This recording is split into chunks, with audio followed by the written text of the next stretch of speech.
Oh, yeah, this is the one. Okay, I would like to go ahead and call this regular city council meeting for Monday, April 13th, 2026, to order at 6 p.m. If we could stand for the Pledge of Allegiance, please. Pledge allegiance to the flag of the United States of America and to the republic for which it stands, one nation, under God, indivisible, with liberty and justice for all. Holly, will you call the roll, please? Ludwig. Here. Haynes. Here. Jenkins. Here. Van Alstert. Here. Rhines. Here. Gilroy. Here. Hanson. Here. All right, I am looking for approval of this evening's agenda unless there are changes that need to be made. Motion to approve. Thank you. All right, we have a motion, we have support. All those in favor say aye. Aye. Opposed? Motion carries. And now we have an opportunity for audience participation with a maximum of 5 minutes per presentation. Would anybody like to come forward at this time? All right, moving along on the agenda. We have a presentation of the Farmers Market Report, and also we have a proclamation celebrating 20 years. So we all have received these fabulous reports. Jane or Michelle, would you like to come up and go over this? Sure. Thank you, Madam Mayor. Hi, everybody. I'm Jane Reagan. I am the president of the board of directors of Sowing Growth. That's the nonprofit that operates our Williamston Farm and Artisan Market. And we just changed the name last April. So now we're really connected to the city and everybody knows where we are.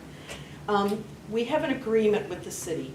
It's for 5 years to use some of the facilities in the McCormick Park, large parking lot, including the storage building next to the concession stand.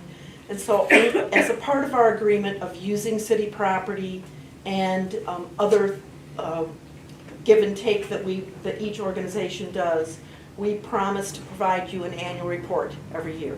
So this is our annual report for last year, 2025. So you have the hard copy now. I like the electronic version better. The printer didn't print it exactly as we asked them to. So the electronic version is the content is the same, it's just the sequence of the pages are not as perfect as it is on your electronic version. But what I'd like to do is just quickly give you a little recap of how our year went.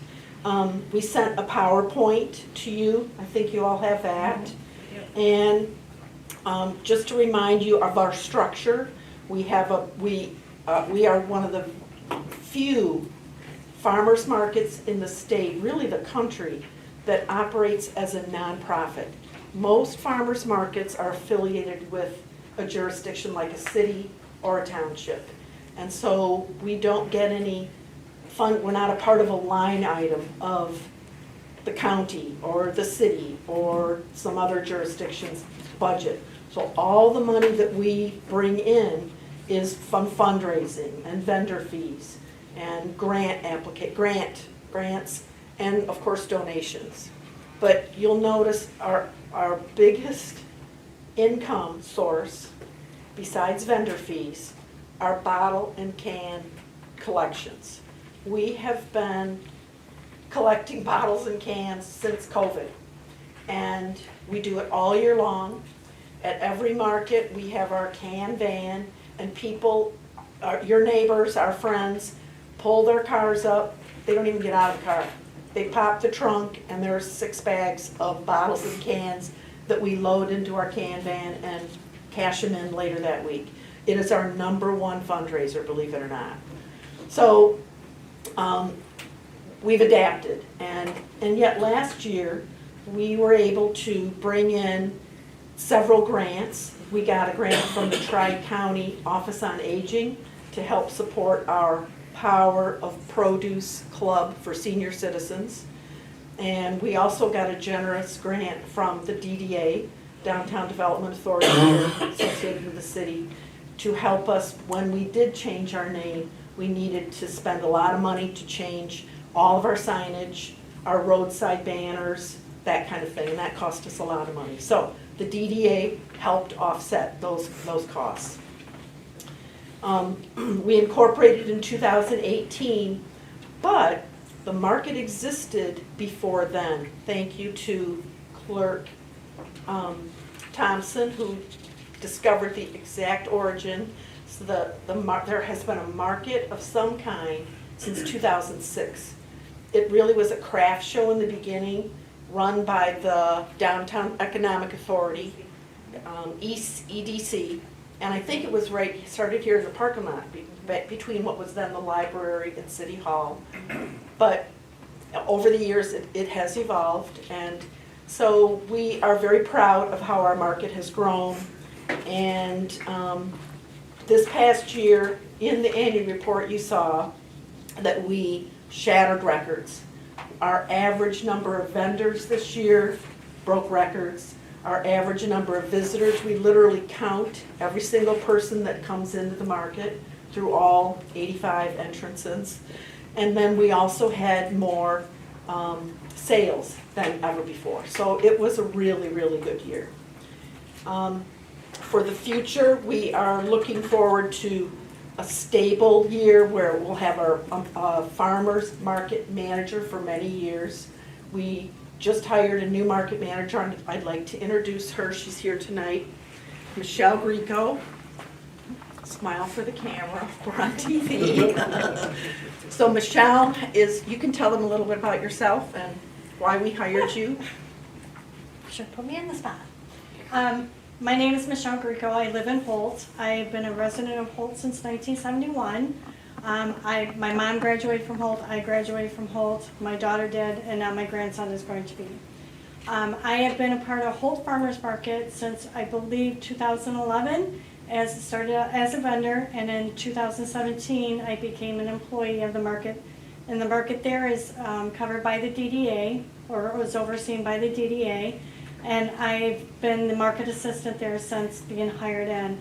So this is my first time running a market, but I have been trained by one of the best market managers around, Chuck Grinnell. He was on the Holt's Fire Department for many, many years. And I'm excited to be here. I'm excited to be part of this community. I'm hoping to expand my knowledge of markets from Holt and bring it in and make it grow as well as what Holt is growing as well. So I'm excited and looking forward to hopefully meeting everybody more on a one-on-one basis at our markets. Great. Okay. And tell us, what is opening day for the market this year, ladies? Mother's Day, May 10th.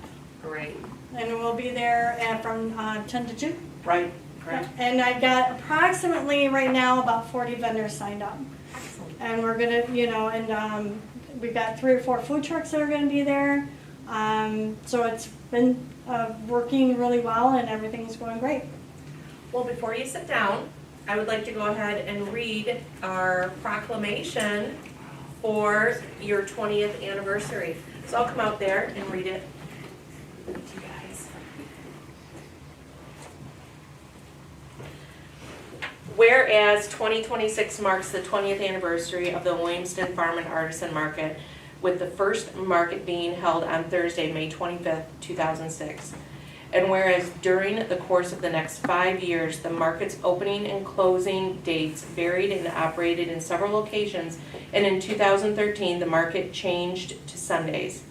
And whereas in April 2018, the Market Advisory Committee took over market operations and organized and incorporated Sowing Growth as a 501c3 nonprofit organization.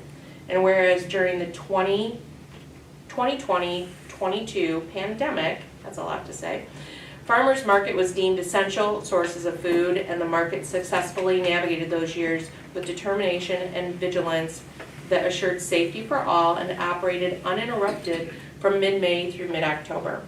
And whereas in 2025, the market changed the name to Williamston Farm Artisan Market and experienced its most successful season ever, exceeding goals for vendor participation and visitor count.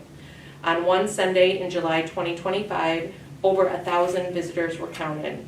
An all-time market day record was set. and therefore let it be resolved as the Williamston Farm and Artisan Market celebrates 20 years operating in downtown Williamston. The Williamston City Council and Williamston community congratulates the founding members, the board of directors, and the market manager of Sowing Growth on your longevity and successes, and acknowledge that truly have sowed growth, bringing thousands of people to Williamston. Further, let it be resolved, market opening day, May 10th, 2026, has been declared Williamston Farm and Artisan Market Day. Whoa. So, for you guys, there you go. So, congratulations, Michelle and Welcome, Jane, all your hard effort. It's so appreciated what the market does here in our community.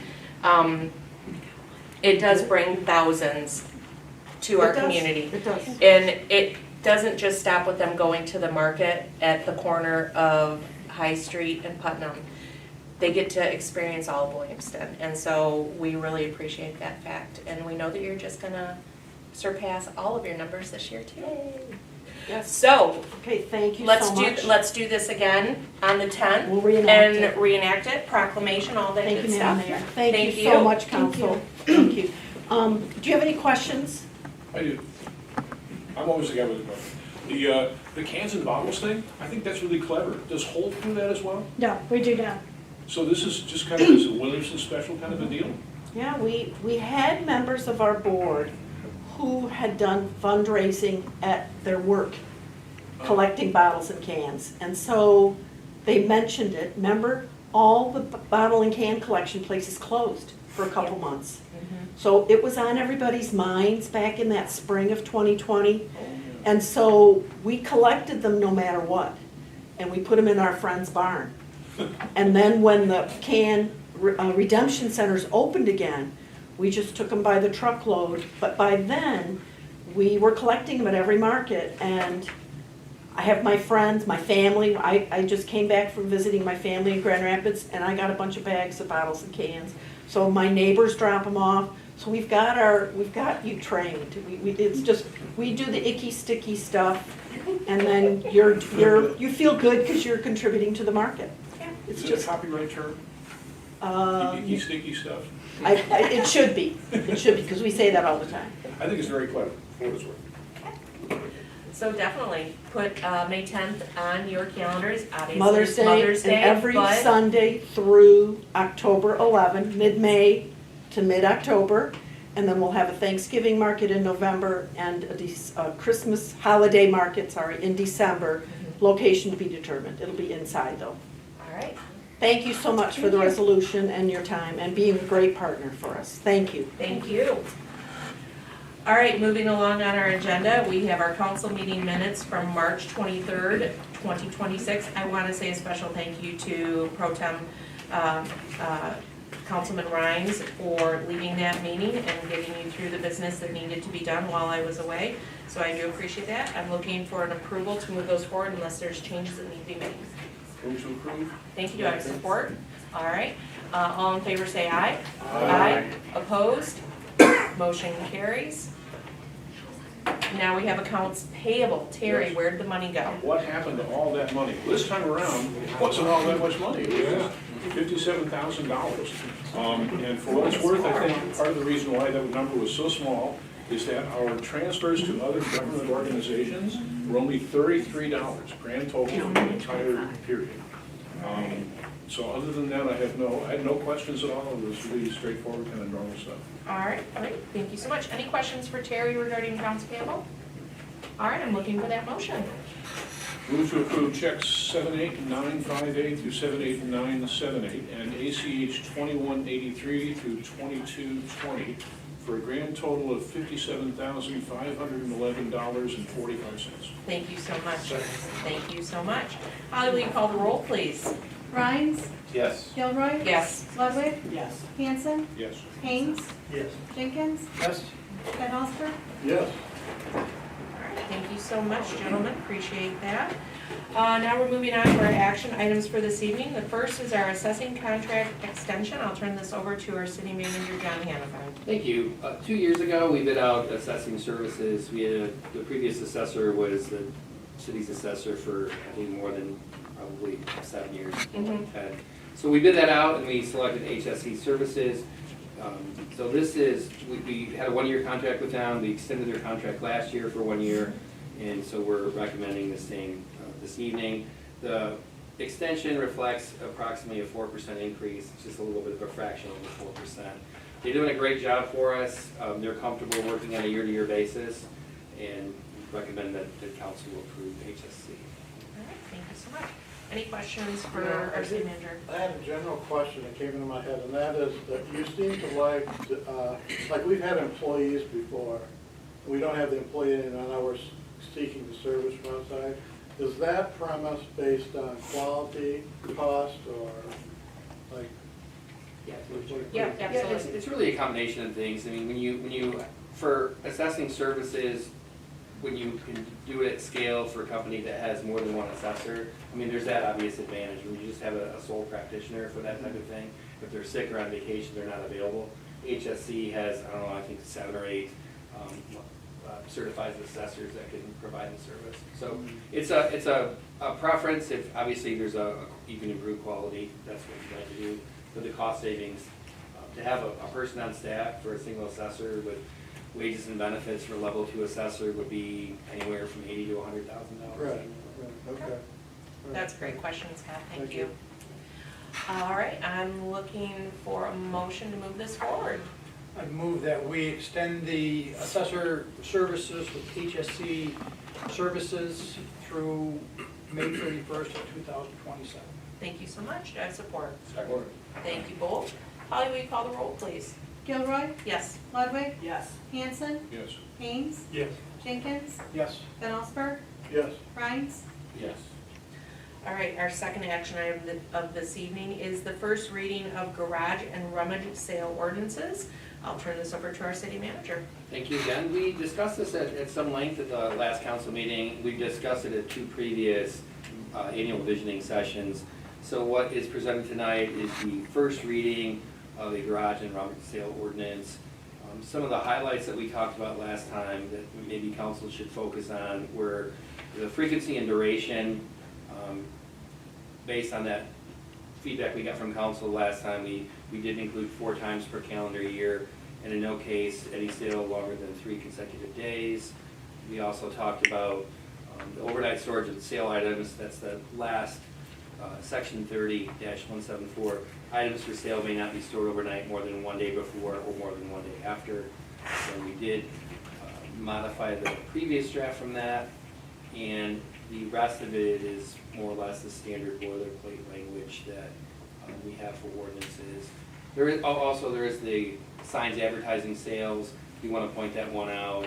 Folks are allowed to do that, but they can't be on utility poles and they can't be in right of ways. And if someone wants a temporary sign, they can certainly do that. They just have to go through the sign permit process.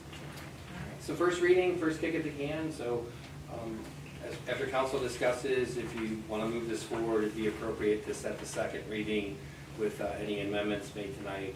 The second reading would be at the next council meeting. All right. Council members, since I was not here last council meeting, I will defer to each of you. I did read through this. I think it's very good for our size community. I think all of the items that we need to focus on are there, but I'll open it up to comments, questions, dialogue. Yes, Dan? So one of the things that I know Scott had brought up and a couple of other people was addressed in this draft, which was being able to set up the day before and having a day to take down after. That's been adjusted. The number of days, I think we went from 2 to 3 days.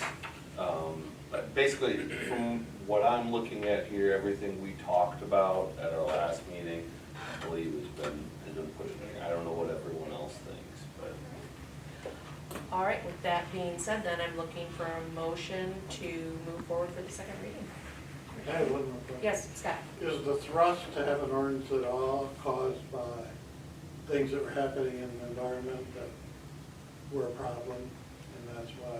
That's typically how ordinances, if there's a lack, we have nothing in our ordinance book at all regarding garage Right. ordinance. There's always a triggering event or two or attack. Yep. So we we talked about this a little bit at our last meeting too, and then at the goal setting we had prior to that, and we would discuss this if we did.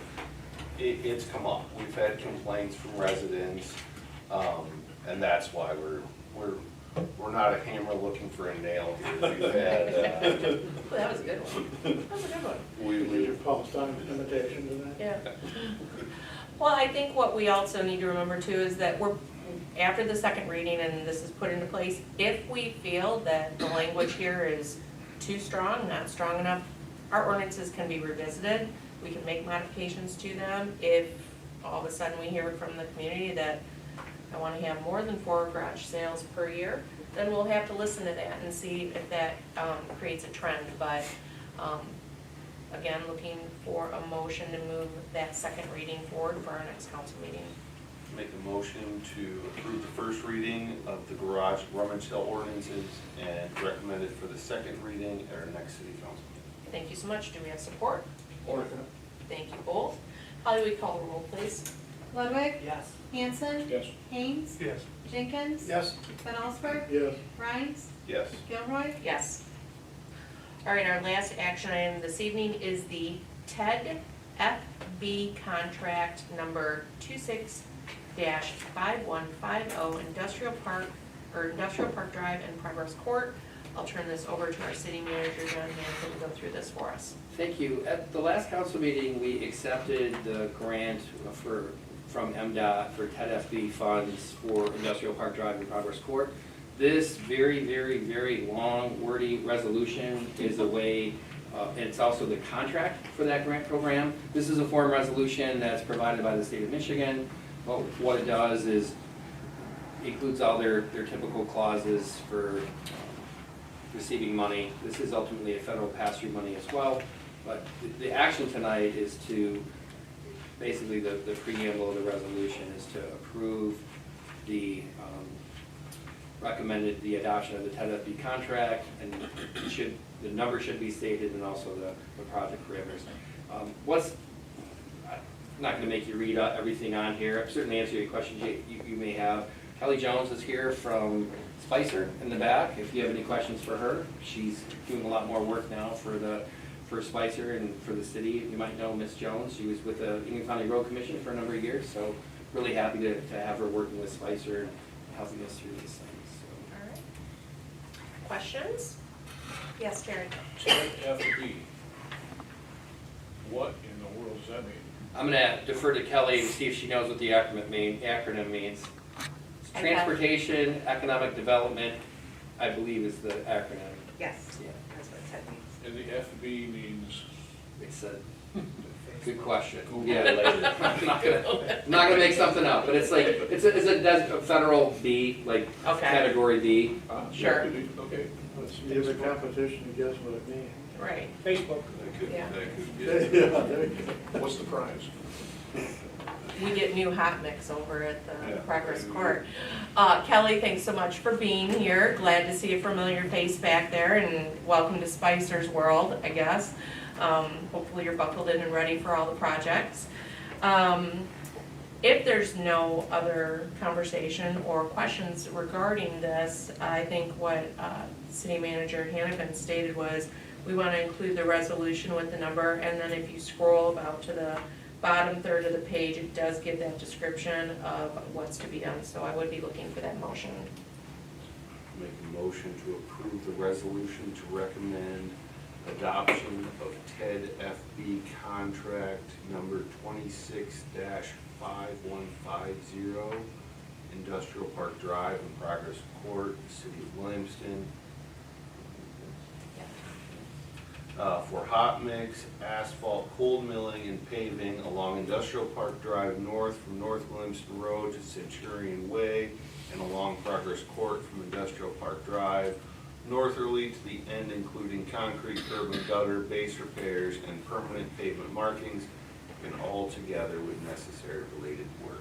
Thank you so much, Dan, appreciate that. Do I have support? Thank you, Terry. If there's no other comments So or, is yes, the Scott. idea that this gets the money, and then we put it out to bid for somebody to do the work? I'll ask. So actually, Hannigan to reply. we have these projects advertised right now, so we can get ahead of the contractor scheduling. Nice. Assuming that ultimately the budget is approved, which I'm sure it will be in some shape or form. But with these projects in particular, these are funded by Tifa, and so we're not using road funds for this project. And so we have the money on hand through Tifa. Okay. Great. But might it get going this year? Yeah, and so, yes, thank you. Yes. So, and these are also bundled with Mill and Railroad, and we're Mhm. trying to, the bid documents have section A and section B, and one that's for the accounting purpose to keep it separate, because Mill and Railroad will be, is subject to the budget being approved by council.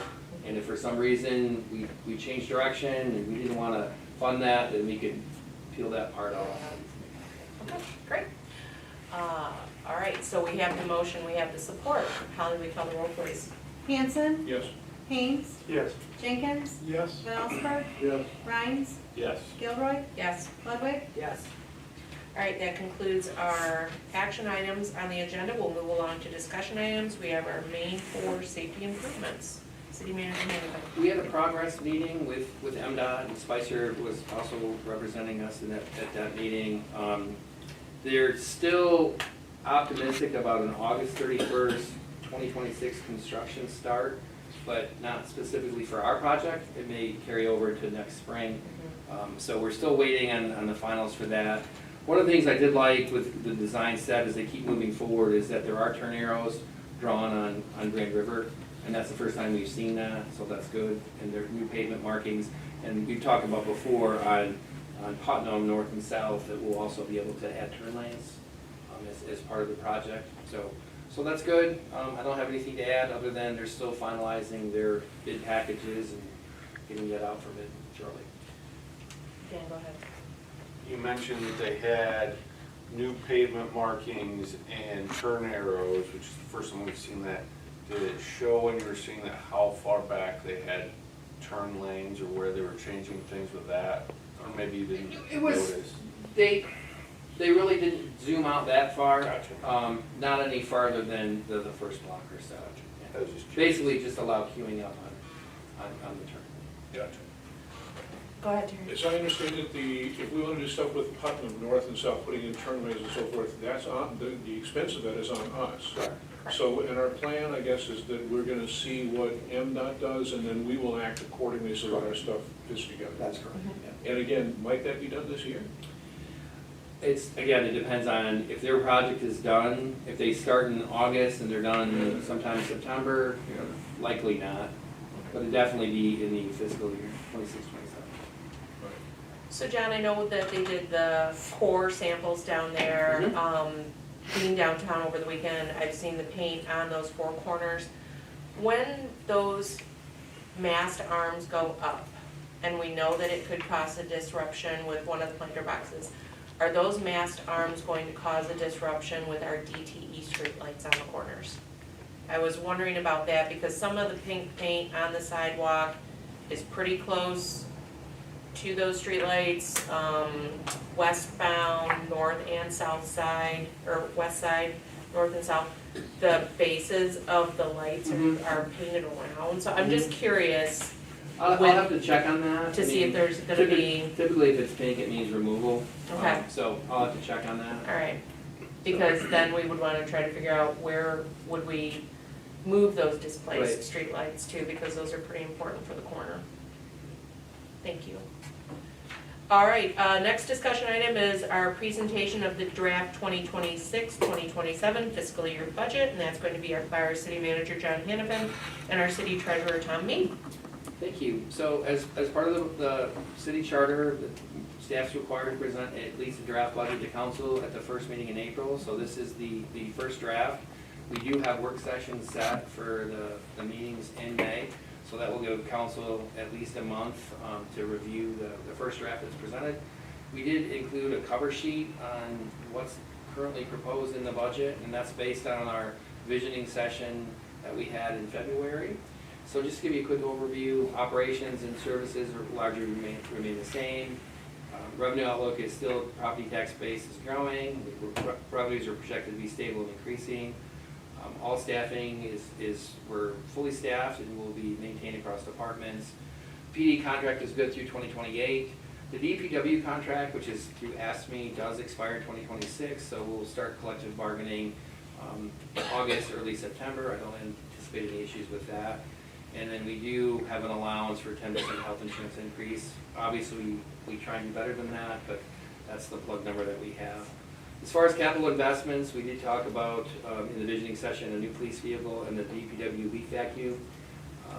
Again, as mentioned earlier with the FB contract, the TIFA 2B initiatives, facility improvements and street projects, industrial park, progress court, mill and railroad. And then we are looking at budgeting for pickleball court improvements. That's been an issue that's been discussed for about 2 years now. And so those would take place at McCormick Park if those were funded. So financial position, we remain in very strong general fund, approximately $2.8 million fund balance. If the budget as presented tonight is approved with no alterations, and that represents about 87% of annual expenditures, which exceeds our adopted policy minimum of 30%. So that's the general overview. Typically at this meeting, we don't go into the fine detail of the budget. We do that for the work sessions in May. So happy to answer questions you may have between now and the work sessions, and then obviously during the council meetings. And for the work sessions, those are held as part of regular council meetings. We don't set a special meeting for that, and we do it right here in the council chamber. All right, thank you, appreciate it. Moving along, correspondence received. We have the school ribbon cutting invitation.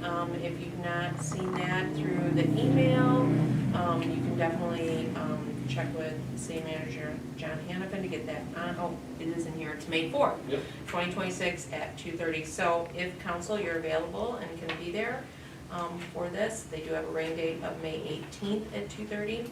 So I do plan on attending. Would love to see other council members or city leadership there as well to help support our Williamston Community Schools. Moving down to our department head reports, I'll go ahead and jump right back over to city manager John Hannafin. Everybody's probably thoroughly tired of hearing my voice, so I'll be very brief. I did speak to the Williamstown Township Supervisor today, Ron Oath. He was dropping off the agreement between our communities for the sewer extension to the Williamston end, and we sat down and just chatted for a few minutes, and we talked about our boards catching up and having a specific work session to talk about 425s. We didn't set dates certain, we just wanted to make sure it was on everybody's radar. We talked a little bit about safe routes to schools, about some possible modifications. The township received a grant for that, and they're currently pivoting a bit on some of the projects. So very good meeting. We talked about some other things like parks and things like that, but it was really nice to touch base with him, and he apologized for being a little bit late. I guess he was talking to some of the staff like later in the day, so told him it's quite okay. You needed directions to your office. Yeah, there you go. So anyway, it's a good meeting today. The only other thing to add, I'm sure the mayor will touch on this, but we had a really nice ribbon cutting for new business downtown, so I'll let her speak to that. All right. Chief, good evening. Yes. Thanks for being here. Yes, good evening. I submitted the monthly police report for March 2026. The statistics are listed. For department highlights, we did attend a lockdown drill at the elementary school in conjunction with the schools. It was an awesome drill. They did well. This was a little more in-depth of a lockdown drill that included the placement of the lockdown devices on each door, so it went extremely well. Viney and I did take over 80 pounds of take-back medication. If you don't know what that is, right inside our door there's a vault, if you will, that people can bring in medication that they intend to destroy instead of flushing it down their toilet, which was the norm in the past. The last few years it's deposited into that take-back med vault. As a result, this time we took over 80 pounds to an incinerator, and it was incinerated, so that's great for our environment. And planning for a national night out continues for the first Tuesday of August. Chief, 2 questions. Go ahead. For the lockdown drill at the elementary school, is that with staff only, or were students in place as well? That's, students are part of that lockdown Okay. drill, yeah. And so would that mean the elementary school kids handled it? They did, All right. extremely well. All right, The excellent. school has handled lockdown drills and procedures extremely well, and they do great. And so will there be a plan then for you to do one with middle school and high school? I'm Yes, assuming? they do those throughout the year. All right, great, They do. excellent. And then with the take-back medication, is there anything that you can't accept over there in that locked vault? I mean, people have expired medication, or if somebody in their family dies, something like that, can you go into a little bit more detail? Sure, Do you sure. take everything? Not everything. We Okay. don't take syringes or Okay. like insulin, preloaded syringes. Those Okay. can be thrown in a trash can. But we do take primarily pills. Liquid has to be in a sealed container. Okay. But primarily just pills, and we will take the bottles. No one has to take them out of the bottles. They just throw everything in that Excellent. vault. All right, 'cause I didn't know that when my dad passed away, and I Yeah. will, you know, so it's good knowledge to have. If you don't know about that and you have questions, contact It Eva or is. Bonnie and you can give them an explanation, but it's a good resource that we have here in town. Again, the 80 pounds is for how many months or years? That's about 2 months worth of medication. 2 months? Yeah, we get extremely large amount, Really? yes. So And- how and- 4,000 people generates that much Yeah. excess medicine? Yep, and it's, generally it's when a loved one passes, Yeah, just like I said. they bring it's- in the medications that their family member had. Yeah, Got it. I got lucky and pharmacy was able to take some stuff back, but I wish I would known that, because, you know, Ziploc bag full of what I don't know. Yep, just put it So, in there and it's taken to an incinerator, so that's, people generally flush it down their toilet, which is not good for our system. no, and wow, that's a really good lead into the fact that we have been posting on our city webpage and on our social media pages.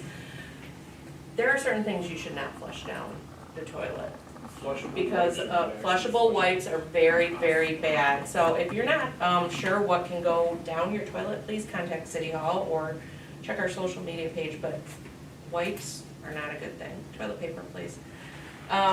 We also have in our packet our building department, Livingston County Department of Building and Safety and Engineering is who issues our permits for residential and commercial, whether it's brand new work or renovations. So if you have questions regarding what's going on in town, please ask City Manager John Hannafin. He will reach out to Livingston County and get those questions answered for you. Moving down our agenda, we have our committee, subcommittee reports. Anyone have any meetings they'd like to report out on? Terry? Yeah, NISA. Yes. I need to apologize to NISA because I brought out this sheaf of stuff here and I said that NISA doesn't do it as good as Williamston does, but actually, they do. Okay, good. They do, and so the response was at the NISA meeting from the treasurer who's here today. She had a sheaf of stuff just like this, and she said, yes, we do. Well, Excellent. they do. Good. And I stand corrected on that, and I apologize. The other thing that was, I think, significant at the NISA meeting was that NISA makes a recording, like we do a recording like this. They do a recording, but they use their own equipment, and they don't make that available to the public. And I proposed that that's an idea, that we should make it, that because it's a public meeting and they're using public equipment to make a private recording, that wasn't good, that we should make that public. And the NISA board said no. Are you kidding? I don't know why they did that. They said that they would consider it in the future, you know? But that doesn't seem like a smart idea to me, but It's all that's, foiable. Yep, that's Yeah. true, that's true. It's It is, it's foiable. yeah, that's one of the things they pointed out. Yep, But this video right here isn't foiable. You go to the city website, you click on the thing, and there it is. I mean, just to remind people, no matter whether it's a city meeting, one of our sub-boards, a council meeting, or if it's a NISA meeting, those are open to the public meeting. So anybody that has concerns or questions and wants to attend a NISA meeting, how often does NISA meet, Terry? Once a month. Once a month, and what is that date usually? Is it like It's on the, the first Thursday Thursday. of the at month? 7 o'clock. all right, down at NISA Got it. building, thank you, I appreciate Well, it that. varies, sometimes it's in Weberville. Okay, all right, That caught me by surprise one time. all right, well, keep giving us those good reports, I appreciate it. Okay, one more Yeah. thing. Oh, yes, And okay, that is that NISA, I proposed, I took a copy of the thing that we all sign every year, the conflict of interest kind of thing. I proposed that NISA would do something like that. They took that idea and they made it a little bit different. They made it into a code of conduct kind of thing. And I think their proposal, and I think it's not a bad proposal, their proposal is gonna be that once a year they sign this code of conduct thing, which says that we're gonna work together nicely. I think that's great, Terry. Thanks for giving them some good suggestions, appreciate it. Scott? Yeah, the cemetery, went to the cemetery. Now, this group has a tendency to want to push things down the road as opposed to making decisions. Well, we got serious last week. Uh-oh. So they approved a rate increase, they approved something to do with the natural burial area. Oh, They approved, we bought the blocks that are going to put the names in, hired a company to do it, and also hired a guy to make a new gate. So, excellent. yeah, it was like, holy cow, is this really us? Well, But hey, anyway, you yeah, know, so, cemeteries need some tender loving care too, yeah, right? absolutely. All right, excellent, thank you both for those reports. Anyone else? Yeah, we had a planning commission meeting. Yes, how'd that And we go? were on the first reading of the ordinance, data center ordinance.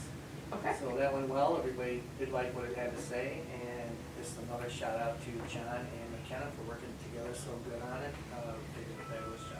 All Do right. you have any kind of a quick like 1,000-foot view of what they're looking at for that data center ordinance so far, or like the kind of things you're talking about, or? There was quite a bit in there, if I can try to recall, but John would know more about that than I would, but we're just looking at, Thank you. So, there was a time, man. as it drafted, the reason the ordinance was drafted in the first place is with the absence of an ordinance, then if there was a data center proposal, it would have to fit somewhere. And so, currently listed, it would only be allowed as a special land use in the I-2 zoning district. There's 1,000-foot setbacks from wall to the next wall, certain setbacks from public right-of-way. There's also, it's still in the draft of an impact fee based on megawatt usage. There's also there's some question of whether we're allowed to do that or not, but in the absence of not being told not to do it, we may survive a cut. And then there's a number of other environmental things like water use and various things associated with that. Okay. So you said it had to be at an I-2? Okay, all right. Well, you know, I mean, data centers are a hot topic throughout our community, throughout our state, throughout our nation, and I don't know if anybody else saw, but Lansing City Council was supposed to entertain a bid for a data center on the corner of Kalamazoo, Cedar, and Larch, and less than 24 hours before the council meeting, the company rescinded their plan to bring data center to downtown Lansing. Don't know the specifics or the backstory as to why they pulled that off of that council meeting and for that corner, but, you know. Was that the one in Delta Township? Nope, this is downtown Lansing. Delta And then, Township had the same thing? yep, and then there's also the controversy that's happening out in the city of Mason, so, you know, it's John, Yeah, again, just as a preemptive strike, I'm not concerned necessarily with the data center going into Williamston. I'm concerned with sharing our infrastructure. That is what I am most concerned Yep. with. And there- it's a big tax on the infrastructure, whether it's water, electricity, all of that, and, Because, anywhere close, they're Yep. gonna come hunting for our infrastructure. right. There was a good discussion on CBS Sunday. You might want to look at the podcast of that, of the political ramifications in local governments on data centers. Great, thanks for that. And they're saying that over half the data centers that they wanted to put in there have all rescinded. Yeah. I've heard that, Yeah, well, people are standing up and, they know what it's gonna do to their communities and what it takes to cool these babies, so they're gonna have to go take a huge look at it and see what they could do differently to even move these projects forward, so.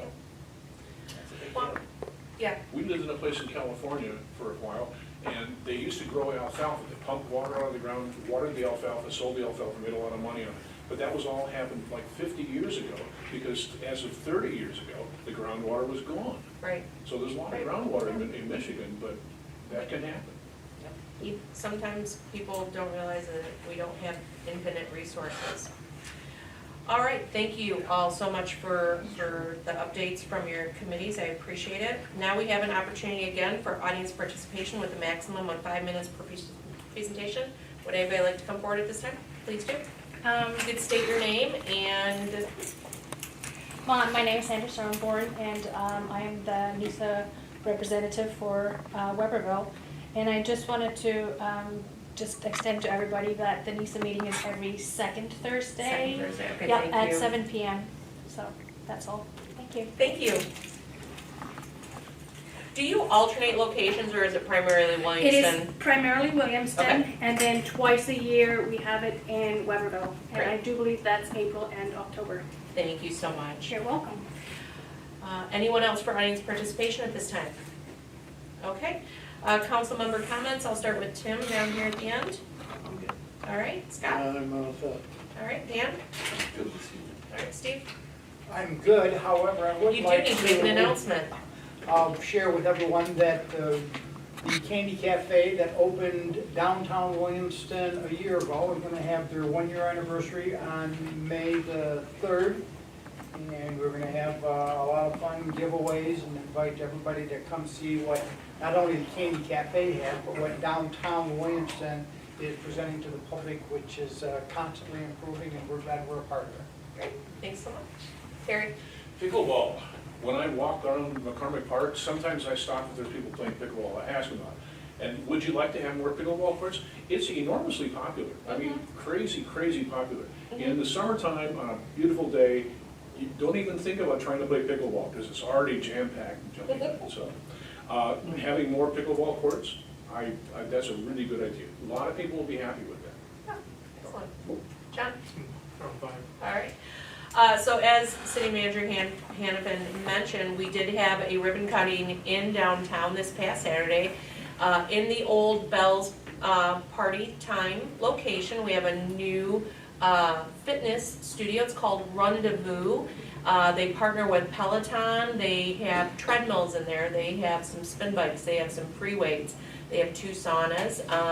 The transformation of that space is absolutely amazing. I'm so glad that somebody was able to move in there and bring another opportunity for good health and fitness to our community. There's no shortage of that because we have Clearly Fit that moved just down the street to the corner where Hayward Pixley used to be, and she came over and now they're partnering up.